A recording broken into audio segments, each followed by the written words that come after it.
Welcome, everybody. My name is Kathy Nelson. I am the CEO and founder of the Photo Managers. I am thrilled to be back on behalf of B&H Live Events. We come every few months and we bring different experts all in the world of photo management, photo organizing, photo storytelling, all the amazing things that you can actually do with your photos.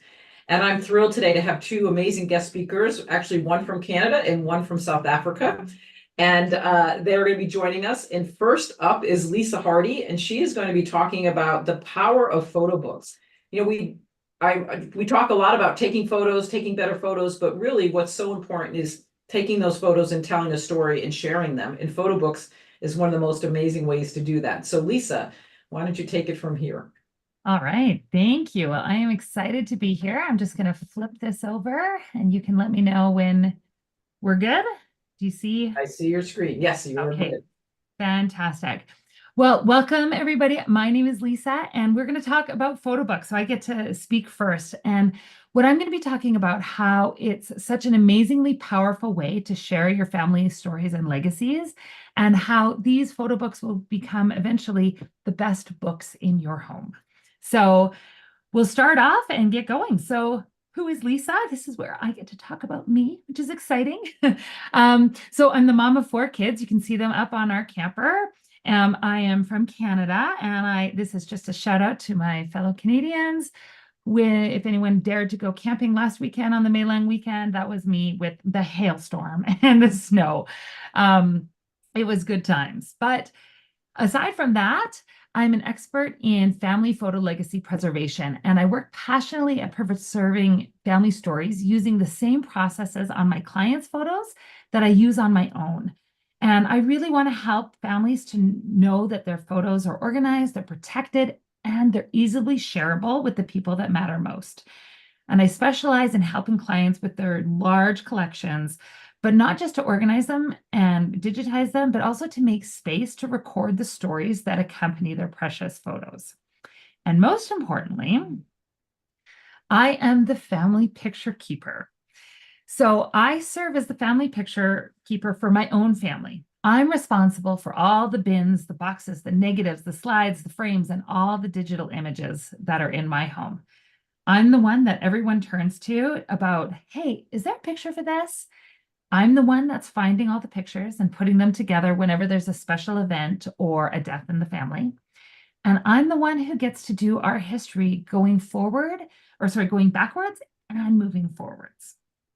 And so in doing this, I've been able to share family photos and stories with close relatives at the drop of a hat, and then connect those pictures with distant relatives across the globe, which has been a really cool experience for me that I've really enjoyed. So my question for you is, are you the family picture keeper? And if you're wondering if you are, here's a couple questions that I want you to just ask yourself. Is there anyone who said, hey, where's that picture of grandpa? You know, the one with, and everyone turns and looks at you? Or someone waltzes up to you, maybe a kid, and says, hey, does anyone know where my baby pictures are? Or a graduation or a wedding is coming up and it's time to make a slideshow. And oh, you'll do that, right? And the heaviest of burdens is when it's time to say goodbye to a family member. Who's the one up all night during that time of grief, getting things together for a celebration of life? And this, I think, is the easiest way to tell. Do you have bins and boxes of pictures and frames and negatives and slides? Do you have a phone full of pictures? And are those bins and those hard drives and those phones holding some of your most precious memories? So if you answered yes to any of those questions, well, welcome to the club. You are officially the family picture keeper. And I think with that comes with a huge responsibility. And I want to discuss for just a couple of minutes, what are the responsibilities that come with being the family picture keeper? What does it mean to be the family picture keeper? And as you think about that in your own mind and how that works out for you and your own family, the question that came to my mind was, what does it mean to be, or how can we be the best stewards of the photos and not just the hoarders of the photos? And I don't know about any of you, but sometimes I kind of hoard them because I know I'm going to do it right. I'm going to do it the best way, but I don't always get those photos out and to the people, and I'm just kind of hoarding them. And that is what photo books have come in, to make sure that that's a way that I can get them to everyone, which is who they belong to. Now, as we think about how we can be the best stewards of these photos, I'm going to ask two qualifying questions. So, who are you doing this for? Who are you responsible for as the picture keeper? And the second question is, what happens if you don't do it? If we don't do it, what is going to happen? So we're going to talk about those two questions for a second. So when we think about who are you doing this for, I know for myself, I've thought about this. I've got up here my immediate family, my kids. That's who I'm responsible for. I've got to get their pictures and I've got to get their history. That's who I want to present to. Then the second picture, well, that's me with my parents and my sisters, and my brother's missing, but all of the grandkids. I know my sisters, they love the family pictures, but trust me, they ain't doing it. Right. So when I'm working on the pictures and I send them pictures of them when they were little, my sister's like, oh my gosh, it's hilarious. And they love it so much, but they're not going to do it. So I know that if those pictures want to make their way out of the closet, it's going to be up to me. And then at the bottom, that's some sweet 1980s Christmas happening there, and me and all my cousins. And I know also, as I've sent them pictures, they're like, oh my gosh, I've never seen those pictures. They're not going to do it either. So I know that me as the picture keeper, those are the people that I'm looking to help, that I'm serving as I kind of fill this like intrinsic calling. I don't know about you guys. Nobody spoke up. Nobody ever said, who wants to be the family picture keeper? And I put my hand up. It just kind of happens. It just kind of evolves. And so I'm assuming that's the way it is with most of us, that it just kind of evolves and you end up being the unspoken family picture keeper. And so the next question that I asked is, what happens if we don't? Like, what happens to these photos if we don't do anything with them? Do they just stay in boxes? Does somebody else take over? Maybe. But I want to tell just a quick cautionary tale. Now, just the other day, I met a good friend of mine. Now, his name's Amir, and he was asking, oh, what do you do? And I said, and I tell him about what I do, and I help families with their photos and get them out of bins and boxes and pass them on to the next generation. And he was like, oh my gosh. And he pulls this photo up on his phone. And you can see, I don't know if you can see it, but it's like a picture of a picture. He'd taken his cell phone and take this picture of himself when he was growing up in Kenya. And he told me this story that I was just absolutely enraptured with. I was like, that's an amazing story about this bike that his mom had like scrimped and saved to get. And then how they ended up moving to Canada, and how his mom like worked at a deli or a cafeteria for years, and they subsisted on like nothing. And there he was in Canada living with all his friends who were like, oh, I'm going to go do this. I'm going to go do this. And he was like, awesome. I'm not, because I'm starving. I haven't eaten. We're subsisting on like $800 a month.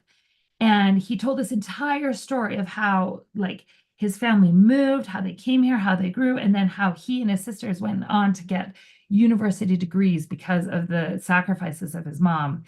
And how that bike, and it all tied back to this bike.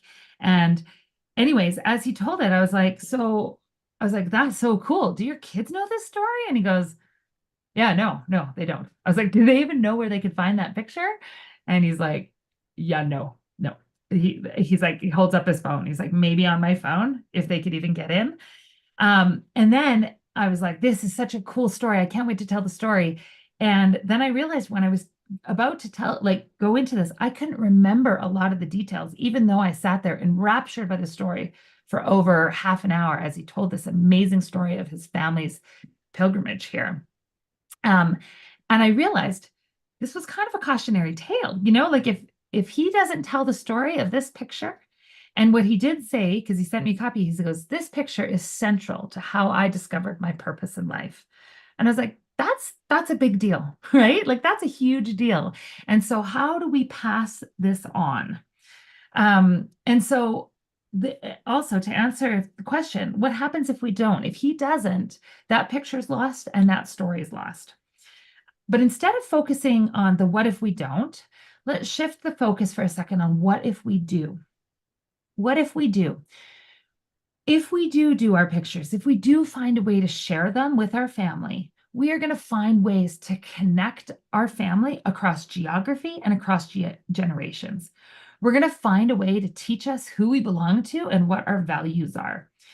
We're going to find a way to remember our people, to remember the good times, and to remember a lot of the challenges in life too. And we're going to learn through what our family's been through. And it was interesting, just on that note, a few years ago, my parents, I unearthed 5,000 slides and I digitized them all. And as I was digitizing them, it was such a humanizing experience for me because I now saw my parents in the same stage of life as I am currently. And I saw them raising these 5 kids. And I was like, yeah, they didn't have a manual either. They also probably didn't know what they were doing. And they were taking them being me and my sisters and my brother, to the same parks, to the same Calgary Stampede, to the same fairs, to the same things that I take my kids to. Different parks, different events, but the same kind of thing. It was very humanizing for me. And so that is something that we can get, a gift we can give to our families as they can see this greater context. And last but not least, we can love and strengthen our bonds through visually seeing our stories play out before our eyes. And so when I ask, what happens if we don't do it, but what happens if we do a great job of this great responsibility? And how can we do that? So as we think about these, this is where I think photo books come in. And so I'm going to ask these questions and just think about them as we go through them. But how does preserving family photos shape the identity and our connections to future generations? How do photo books evoke emotions and emphasize family values? And how can we strengthen family bonds through storytelling? And I know that for me, when I'm making photo books for my own family or for my clients, I'm not just doing them for the here and now. It's not just for this Christmas to be the best present under the tree, even though 100% it's going to be the best presents under the tree, but I'm doing it for future generations as well, right? Our photo books can have a generational impact. Now, if we look at this picture, which was lovingly created by AI, I want to look again to a real life picture, which was lovingly created by my sister. And so right here, this is a real family. And this is me in the middle, and I've got my grandma. So you can see my grandma's over here, her first daughter, my dad, my cousin, all of us, and 2 newborn babies, one of which is my niece and one of which is my daughter. And we were sitting there, you can see our computer there. We'd scan all the pictures, and we are now getting the stories. And we would sit with my grandma on Sunday afternoons and just be like, hey, grandma, who's in this picture? And she would start telling the stories of who was in the picture and why the picture was taken and what was it all about.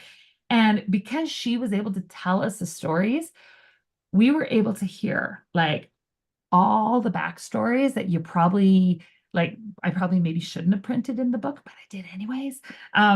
But it was so great. And it was such a cool experience to listen to my grandma, and then whoever would come, whichever siblings were there, whichever aunts and uncles could make it, it just became a family gathering of something that we did. But it was something that allowed us to share those stories. So I want to quickly talk about the challenges of traditional photo storage. So oftentimes, if we've all got pictures, we've got the problem of disorganization. It's just difficult to manage photos that are scattered in various formats. We've got printed photos, we've got digital photos, we've got digital photos on phones, on clouds, on USBs, all over the place. There's deterioration where we know that pictures, either physical or digital, are deteriorating over time due to environmental factors. There's limited accessibility. Like, who gets it? Who has access to it? There's only one bin of photos, and they're in somebody's closet or somebody's house. And then the practicality of sharing. If you don't even know where they are, how do you share them? If there's only one copy, how do you share them? Etc. So this is where I think the solution is photo books. And so if we start with the first one, disorganization, whenever we're going to photo book, and Natasha, I'm sure, is going to talk about this a little, there's going to be some organization. In order to tell the story, we're going to have to do the work to get some organization. But how great that making this photo book will force us to do that. Next up, we have deterioration. Well, now we've got our books in a safe, secure, pass downable, I like that word, format that becomes an heirloom.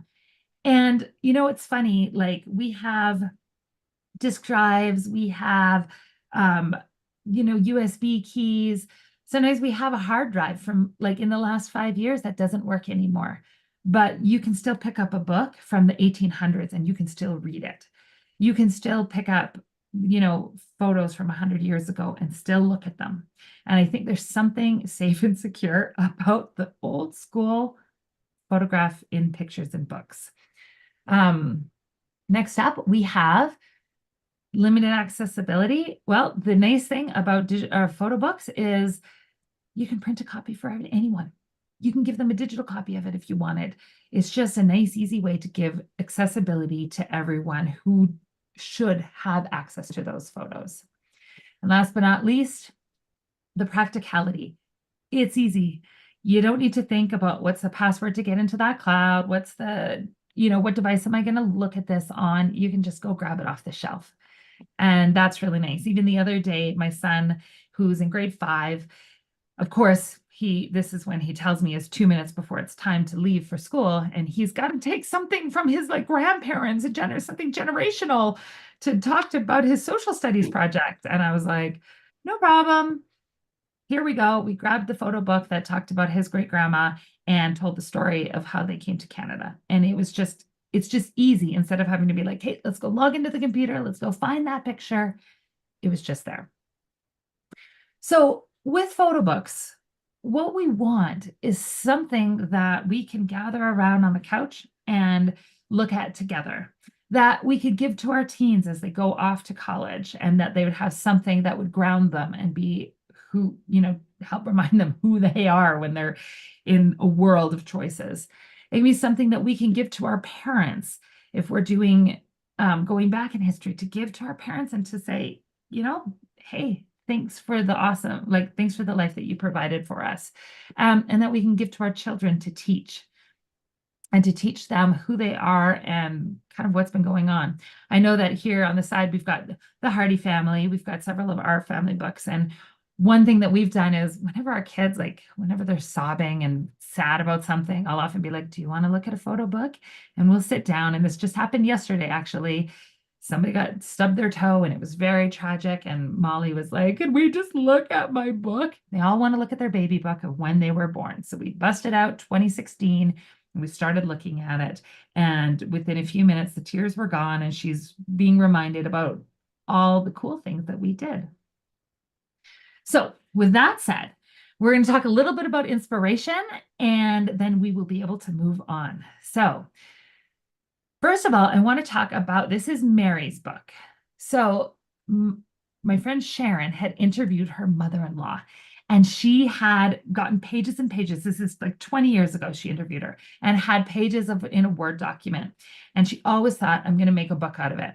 And the years passed because that's what time does. And eventually her mother-in-law passed away and she was like, I still need to get this done. And she realized that all those photos that she had collected and curated, they would all be lost in a box. And the stories that she painstakingly collected would be lost on her hard drive. No one would even know to go to look for some random Word document on her computer should something happen to her.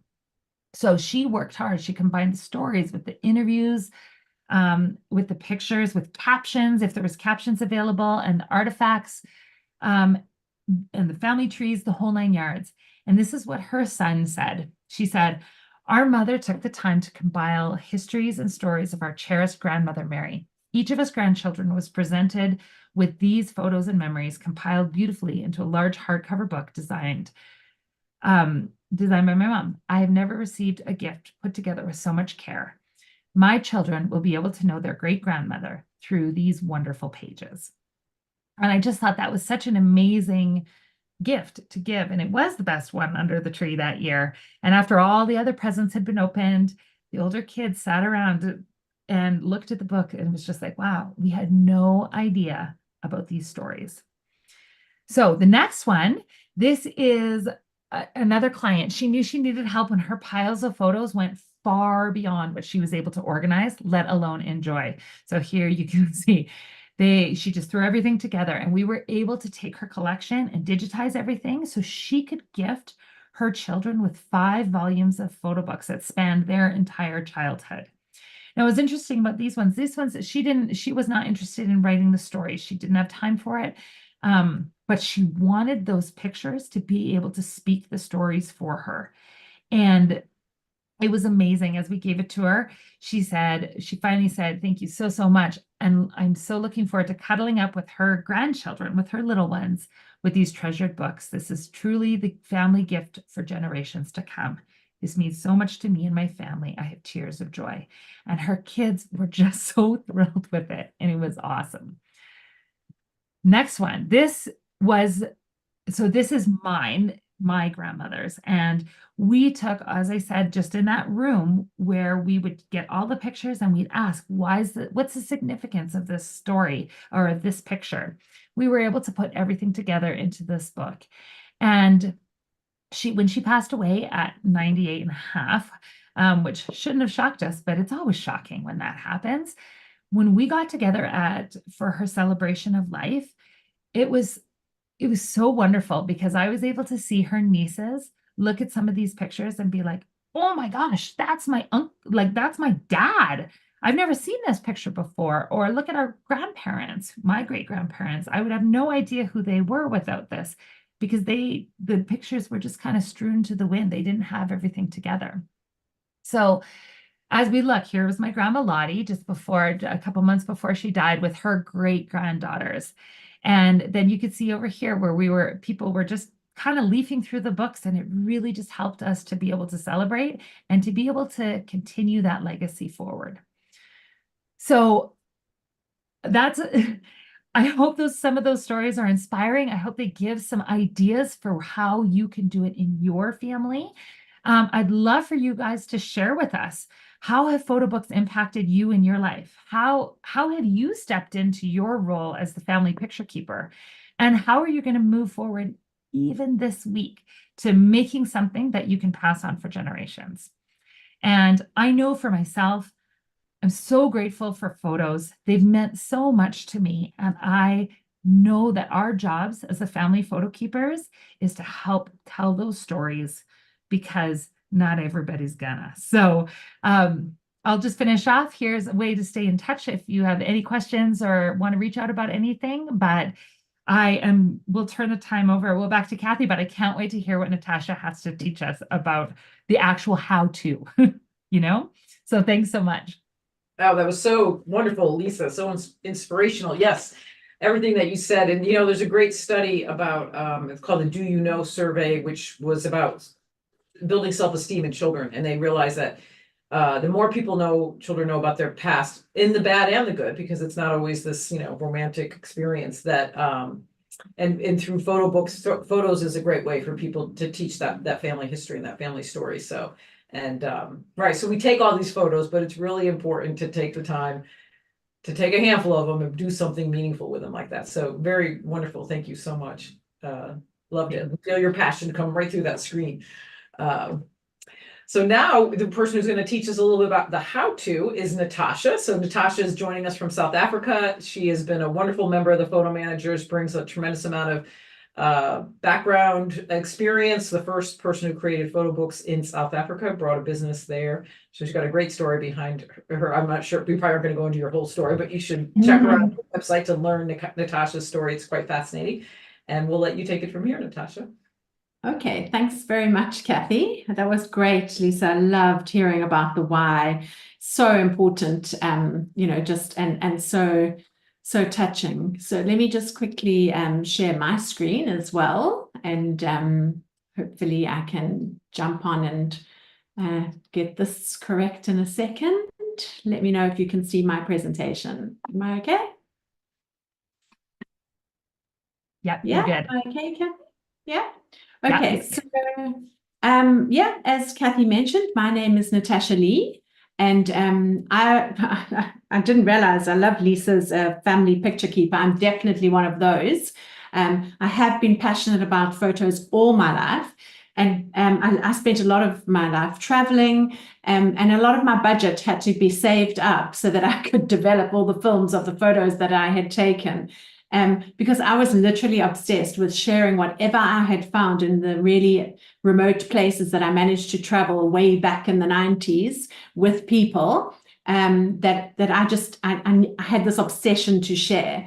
And when I was in Korea in 2003, I actually married a Korean guy, and we were in Korea. I discovered photo books, and oh my word, I had never seen the concept before. The concept actually originated in Italy, with a company, Graphic Studio. And I had my first photo book made in Korea in 2003 with my wedding photos. But right from the beginning, I was like, sorry, do you mind? Can I add that picture of my parents who weren't here in Korea for this part? And can I? And immediately I had this need to sort of customize the photo books, which didn't really exist in the format, when I first came across it. So I decided if I ever went back to South Africa, this would be a business that I would get into. And that's exactly what I did. In 2005, my husband and I relocated to South Africa. We created a company whose name is a Korean word meaning let's share, being that that's what I'm so obsessed with. And we took back our wedding album, and everyone at our South African wedding were like, oh my God, photo books, we've never seen this. And we, at the time, became the first people to introduce this concept to the South African market. And it was mostly in the wedding market because it was very costly. It was done with photographic paper. They were lay flat flash mount albums at the time. And the concept was very unique and expensive for us to do in South Africa. And then, right in the beginning, it was so unusual. We got interviewed, we got a lot of media coverage, and we opened this business, which both my husband and I absolutely loved. We loved the craft of bookbinding. We loved that people's memories were now being preserved in this unique, creative way that we could have full control over the quality. And we just really enjoyed having our company, and still do, having our company in Anuja making photo books. We service mostly the professional photographers in the beginning. And look, in the very beginning, it was tough because, like people nowadays as well, they have slides and old photos. And so the first step to making a photo book is going to be to digitize things, because you can't make your photo book unless you can get your photos into the design program. So you do need to digitize things. So we started with photographers, and then the switch to digital cameras came, and that really helped photo books, took out a step. So it made it a little bit faster. And then a couple of years onto our history of our company, we allowed the general public to now be able to design their own photo books. And that was revolutionary at the time, back then. And we had our first version of free online software where people could now do exactly what I wanted to do when I was back in Korea, take an amalgamation of my photographer's photos and my text and my family, and begin to create a book exactly how I wanted to. However, we kept coming across this stumbling block that people, they had too many photos, and it was like, oh, I don't know, I can't start my book because there's just too many of them, or they didn't know where to find them. Or some of them were really just, they didn't feel that they had design skills or creativity. So they were also stumped. And that was really, sad for me. And I then expanded our services into photo organization, digitization, training workshops, photo book printing. We still continued, but obviously only to the South African market, and then photo book design. So my little what I'm going to cover in the next few minutes is basically my job, and it's absolutely divine. I mean, how amazing is it that every day I get people come to me and I get to design their photo books. So, I spend my life designing and finding the stories in the pictures that they've collected. So I'm going to go through a few of my observations and tips from my experience as a photo book designer. I'm going to cover what you need to do before you start your photo book, how to choose sort of the best product for the job. I'm going to look at some design tips using my favorite program, Canva.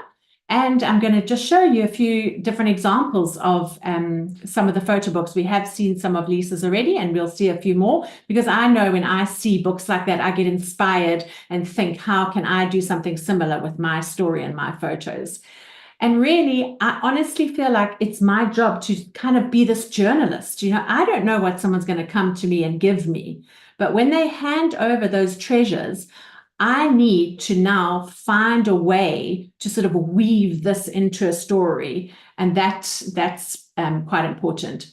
When do people find me? Well, normally when they want to do things like celebrate milestones, when they want to relive memories, when they want to give that best Christmas present under the tree that you were talking about, when they want to be creative, when they just want to let their creative juices flow, or when they want to leave a legacy and pass on that story to their family. So I design a lot of wedding books. Okay, I have done hundreds and hundreds and hundreds. Weddings is a really amazing time that, I mean, everyone, if they do get married, I would recommend having one of these and choosing something that's really archival. Birthdays, popular gift, from a baby's first birthday to the milestones of the 18th, the 21st, the 50th, the 70th. Those make incredible gifts, and they normally come with an array of photos and messages, and you know that's a really interesting book to design. Travels, obviously, whenever we go somewhere and we see things local, international, we want to record that. Corporate, I do a lot of corporate photo books when people are retiring from their companies, or they just want to showcase the career that they've had, or a company wants to put together a portfolio or show the projects that they've been involved with over a period of years. Photo books are ideal ways for them to present that information. Family histories, and then the family yearbooks, which I kind of call the middle. It's all the stuff in between, you know. So if it's not your big holidays or things like that, I love doing the family photo books, the yearbooks with the pictures that would be considered to be the middle. Okay, so what do you need to do before you're ready to start making a photo book? First of all, you need to decide on a storyline. Okay, now there's lots of different ways for there to be a storyline. You can choose chronological, you can choose a theme. If it's your first time making a photo book, please, my advice to you would be keep it as simple as possible. To be honest, to start off with like a 21st birthday with your child's photos from, you know, baby until 21 and all the messages and it's quite a big job. So try, if it is your first time, because you remember you're going to be learning how to design, how to collect, how to do all of those things. So try and start with a project that is pretty small. Once you've decided kind of on what the storyline is going to be, you're going to need to get all those photos. They obviously have to be digital, and you need to copy them all onto a folder, possibly on your computer. Call it photo books. And I say copy because you are then going to be able to look at that folder and get a little bit ruthless and start to delete those that you may have put in there to start with, but they might not all make the cut when it comes to you've got 600 and now you really would only like something like 300. So copy them all over there and then begin a little bit of a culling process within that copied folder.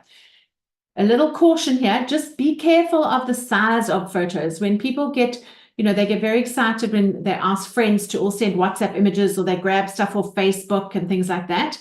Resolutions are very low on those platforms because they're designed to save you data and cloud space.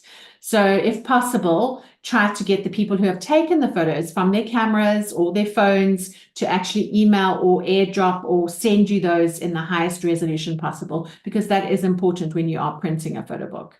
If you're adding in any of that scanned ephemera, things like tickets, programs, all of that kind of stuff, you need to make sure that you do that at a minimum DPI of 300. So if you've got one of those home scanners, just make sure you set it on, a 300 dots per inch resolution, or use one of, the scanning apps if it's the only thing available to you, or employ photo managers and people who offer high resolution scanning.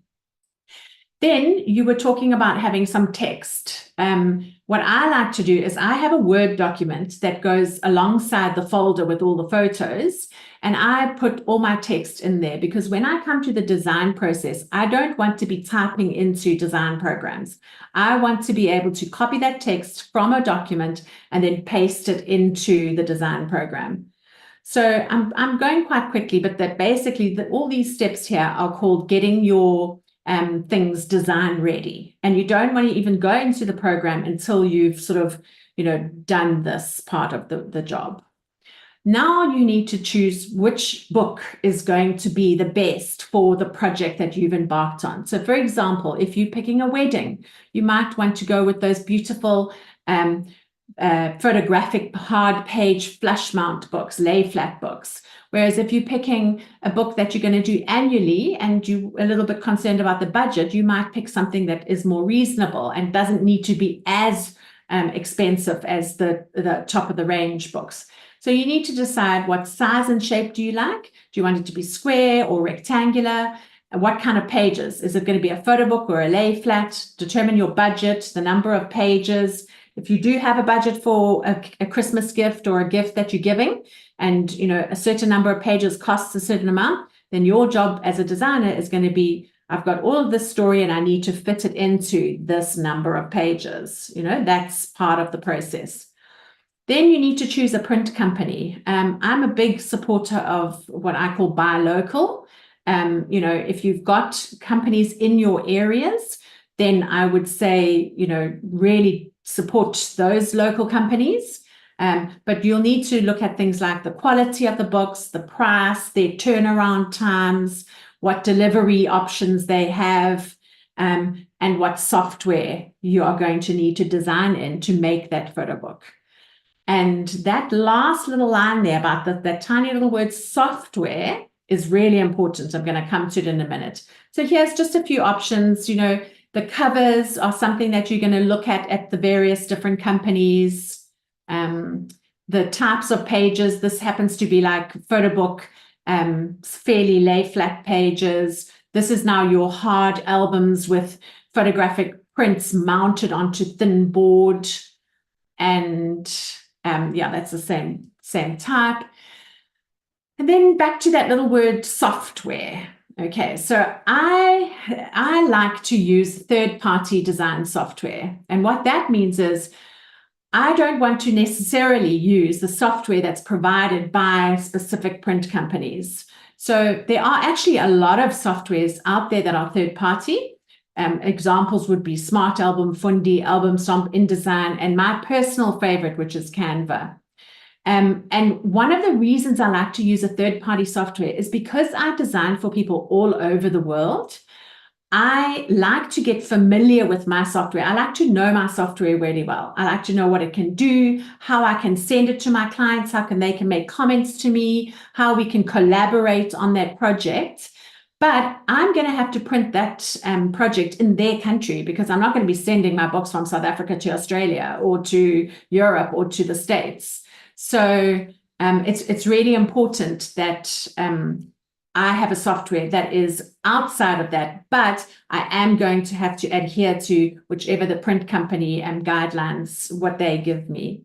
Some of these softwares have a steep learning curve, more than the inbuilt softwares for the photo book companies. So you might have to consider that. And then others are suited very specifically to industry needs. So for example, if you're a professional photographer, a lot of them will use Smart Album and Fundi.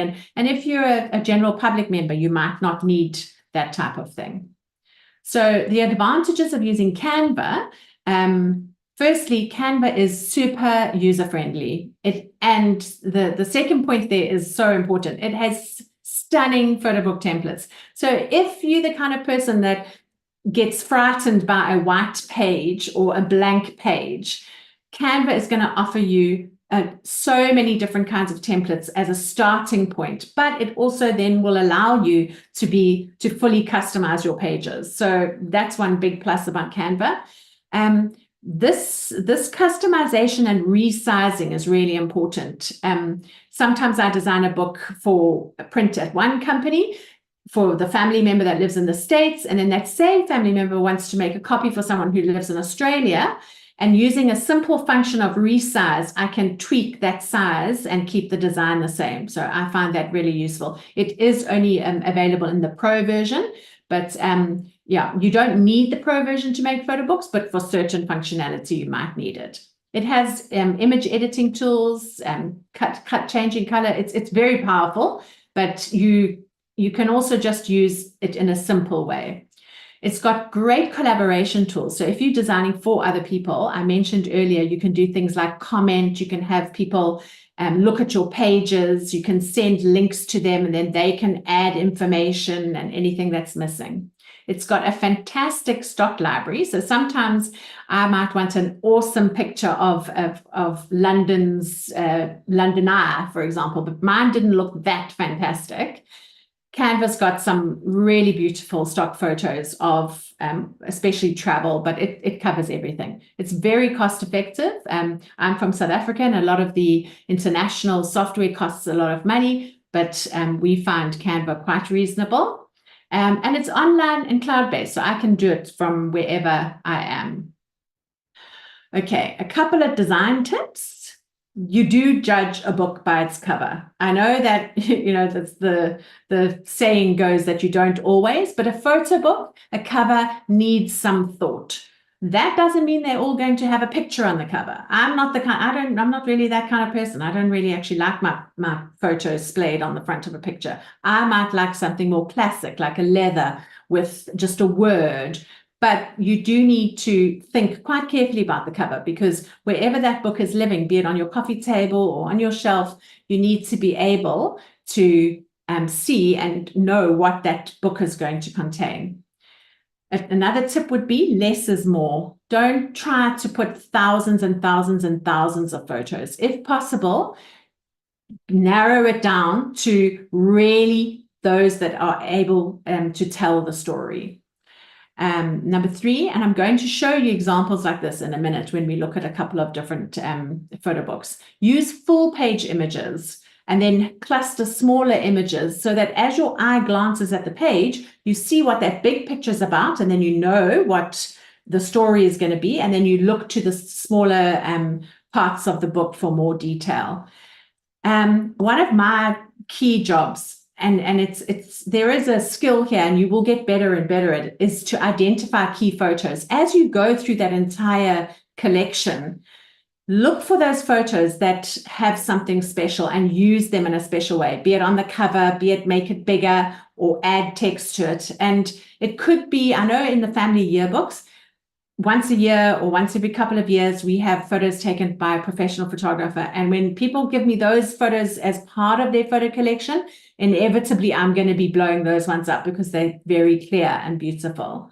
So other ones are photos that portray that emotion. And that is the picture that I will choose for the cover. So sometimes you think, oh, that you're going to have this traditional, beautiful wedding shot, with a panoramic scene, and you don't. You pick the one where there's this look between the two people. So it's not always the photo that you think, but have a look and look for the stories in the photos. Double page spreads are awesome. And just remember that as you're looking for a photo book, you normally go, from left to right as you go. So try and think about a flow as you're working. Don't add too much different typography. Generally, just pick 1 or 2 fonts and sort of carry them through the book. And I like to say to people that come to me, you get memoirs and people that are happy to write a lot of things. But if it's going to stop you from doing a book because you haven't written enough, then please just let that go. Don't let it stop you. Rather have that book. And then sometimes I do just nudge my clients a little and say to them, if you're not sitting next to that person when they're looking through your book, what would you just be whispering in their ear? If there's that little phrase or that sentence, just try and include that text so that your voice can complement the pictures. And I mentioned this earlier, done is better than perfect. We strive to get, to do the best job that we can. Obviously, people who do this every single day might be better than someone who's trying for the first time, but you just get better the next time, and then you just get better and you learn, and, it's a journey. So saying that, let's just look at a few examples. So the one example here is this lady came to me and a precious friend had given her a dish towel as a gift. And she loved this dish towel so much that it became the cover of her book. And, for her, when she picks up that book, it just carries the memory of that dish towel that she was given as a gift. In this case, this was a cycle event. The shirt was so dynamic that I made the cover the shirt. So I just took the cover and sort of made that into the shirt. This is the example we were talking about doing family photo shoots. I love doing these. I try to do one. You can see I don't go every year, 2016, 2020, and then I think I did one in 2022. And those are very simple, those books. They're such beautiful photos. There's almost no design. It's kind of one picture per page. This project was very special. It was a recipe book that was handwritten. And you can see here we had a combination of the person's handwriting plus text, which we had typed into the program. So that's a really nice idea to do. And the stories I'm going to look at in a minute there's the story of Michael Jackson, funny title, but awesome man, done by his family. And I'm going to look at, this is the Polish ambassador to South Africa, his life. I'm just going to give you a little glimpse into that and his family, and then a memoir, and a little bit. I'm going to dive off this presentation now and go into some examples. But if you do want to get in touch with me, you can reach me on Nanuja Photobooks, and I do have a YouTube channel where I do Canva demonstrations. So I'm going to dive now into a couple of these examples. So I just want to show you, this was Michael's book. It was to work on this exciting project. Michael Jackson had written his whole life story, and there had been so many bits and pieces collected, newspaper articles,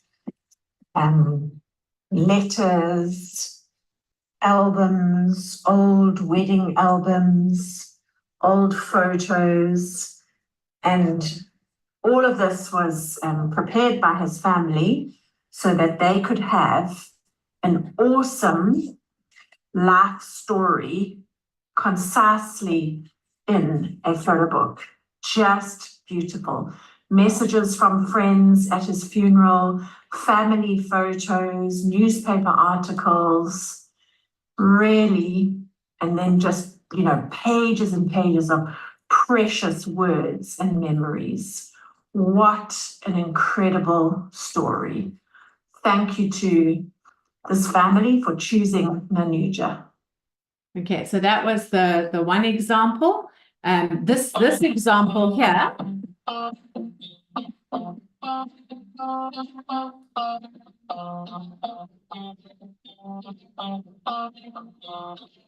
Oh, this one's a bit slow. Okay, this example just shows a principle. I think I've got a bit of a lag, so I might jump out of that one.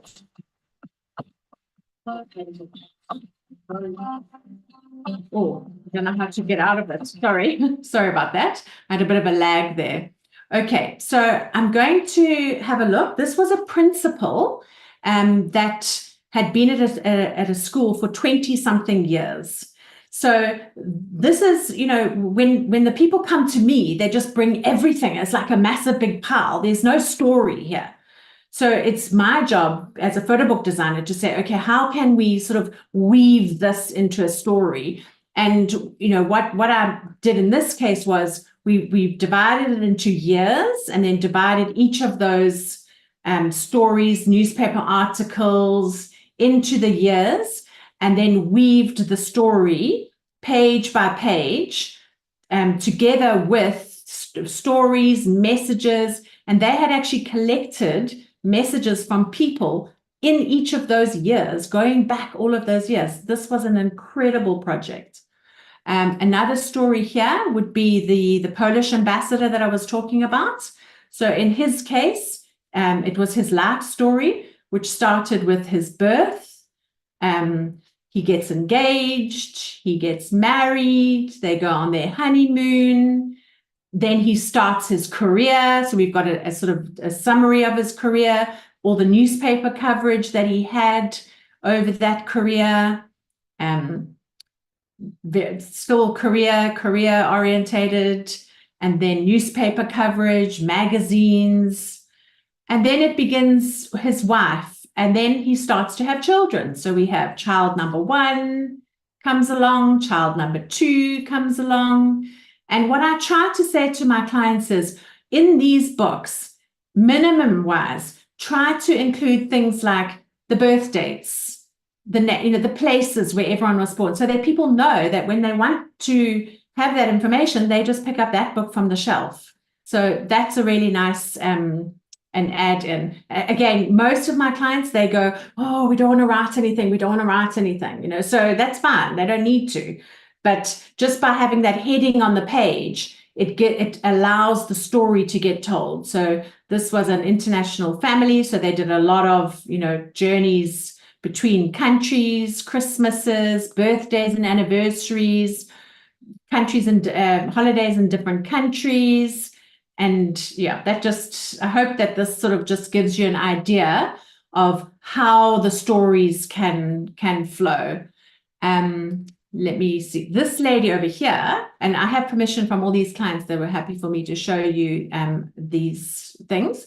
So she wrote a memoir during lockdown, and so this is your sort of typical beginning family history, all the old photos that you were talking about, the names of the aunts and uncles, old pictures. And then she began to tell story after story that was special to her, coupled with photos that had been collected.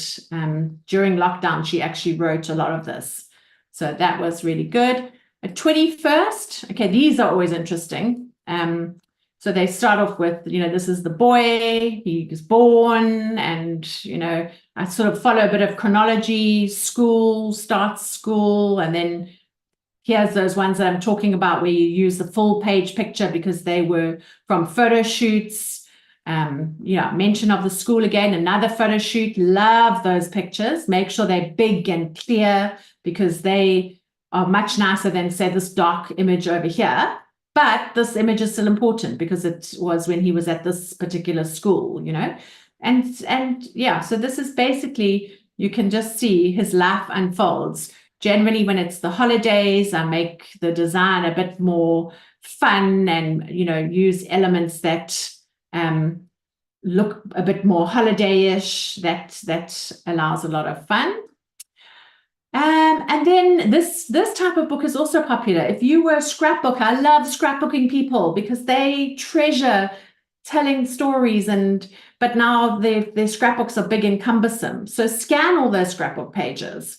But then sometimes you didn't scrapbook everything. So now half the story is missing a bit because, you just ran out of, I don't know, whatever, supplies or something. And so here what you've got some scrapbook pages coupled with, and then here you can see I've added in missing parts to the story.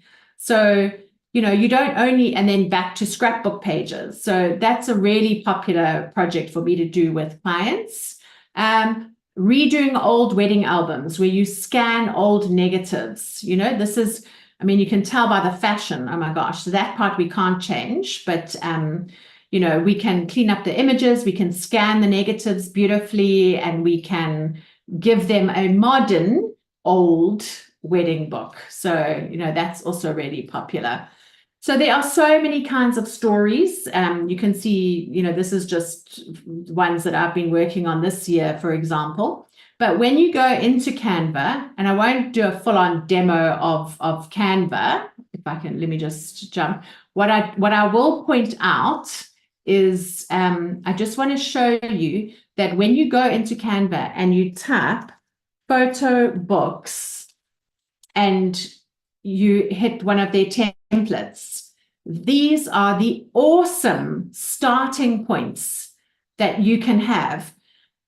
Look at all these ideas. We've got this Polaroids, we've got a clean, modern design. We've got towards digital scrapbooking design. There's 22 pages of existing design where all you need to do is click and drag your stories in. All the text is editable. It's so easy to use, and you can design it in Canva and send it to any print company. You just need to make sure before you start your design project that you check what size, are you doing everything so that you get it print ready.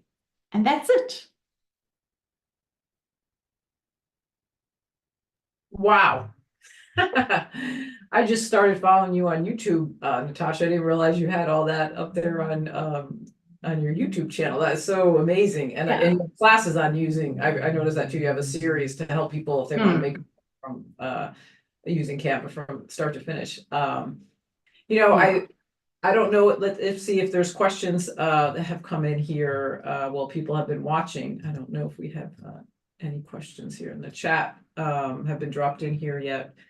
But I just, there's so much. You both brought just a tremendous amount of information and enthusiasm and ideas of what we can do, certainly with photos and bring those stories to life. And as I reflect on, I have an elderly mom who's starting to really get advanced dementia very quickly, it feels like. And this is when these stories really, you realize those moments are fading quickly now to get any of those stories.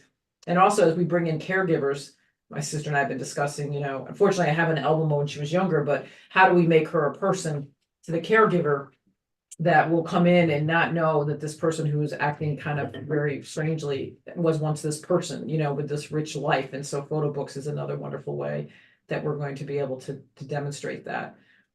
So again, let's see if we have any questions or comments that are coming in. Let's see if there's no questions. I know you did such a great job of describing Covered it all.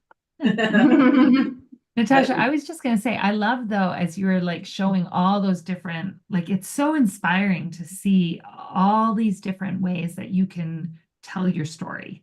And some with lots of words, some with no words, some with, there's room for so much there. And it was like, it's funny because it doesn't matter whose photo book it is. I'll pick it up and be like, this is wow. And I think sometimes we forget that our stories are wow. You know what I mean? And so it was just so cool to watch that and see all those different things that be inspired. Yeah, and I think Oh, go ahead. I'm sorry, Natasha. No, sorry. The one thing that my clients are always blown away when they give their gift of a photo book to somebody is that the person who received the book knows immediately how much time had to have gone into that gift, because they know that those pictures are not all sitting on a nice pile on your desk. It's not like that. They have texted all your friends. They have gathered all of those messages. They have got pictures from here, gone, looked over there. Like the minute they receive that and they open that, or, all the work just to bring it into that place and to present it to them they're blown away by that. So it just, it's amazing. Yeah, it's priceless, really. They're priceless. It really is priceless. And much better than I was just going to say, when, you're out with your friends and they say, oh, let me show you my new grandchild. And then they start scrolling through their photos and, oh, there it is. Or right. It's so fun. It's not a fun way to view photos it's fun to take photos without question using our iPhone, or our phones, which have amazing cameras built in this day, but not a fun viewing experience to relive any memories that way. So, well, thank you so much, Lisa and Natasha, for joining us with your expertise. Thank you to all the viewers, the photo managers. We'll be back again next week, each week for the month of May with different topics, and we'll be back again in September as well. So thanks again, everybody, for your time, and bye-bye. Thank you.